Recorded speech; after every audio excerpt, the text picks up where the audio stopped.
T20 ప్రపంచ కప్లో భారత్తో మ్యాచ్ను బహిష్కరిస్తామంటూ గత కొద్ది రోజులుగా చెప్తున్న పాకిస్తాన్ చివరకు తమ నిర్ణయాన్ని మార్చుకున్నారు.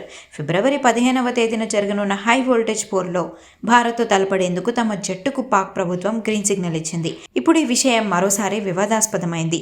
పాకిస్తాన్ సూపర్ లీగ్ సందర్భంగా జరిగిన సమావేశంలో ఐసీసీ నుంచి వస్తున్న ఒత్తిళ్లపై ప్రశ్నించగా నఖ్వీ రాజకీయ కోణంలో సమాధానమిచ్చారు. భారత్ ఐసీసీ బెదిరింపులకు ప్రభుత్వం భయపడదని, పాక్ ఆర్మీ చీఫ్ అసీం మునీర్ కూడా దీనికి కట్టుబడి ఉన్నారని ఆయన వ్యాఖ్యానించారు. క్రికెట్ అంశంలోకి నేరుగా సైన్యాన్ని లాగడంపై ప్రపంచవ్యాప్తంగా నఖ్వీపై విమర్శలు వెల్లువెత్తుతున్నాయి. పాకిస్తాన్, బంగ్లాదేశ్, శ్రీలంక క్రికెట్ బోర్డు అధికారులు అలాగే ఐసీసీ మధ్య సమావేశం జరిగిన తర్వాత సీన్ రివర్స్ అయింది. అందరి అభ్యర్థన మేరకు క్రికెట్ స్ఫూర్తిని కాపాడటమే తమ ఉద్దేశమని చెబుతూ పాకిస్తాన్ ప్రభుత్వం మ్యాచ్కు అంగీకరించింది. బహిష్కరణ నిర్ణయం తీసుకుంటే ఐసీసీ నుంచి భారీ జరిమానాలు, నిషేధం తప్పదన్న భయం కూడా పాక్ను వెనక్కి తగ్గేలా చేసిందని చెప్పాలి.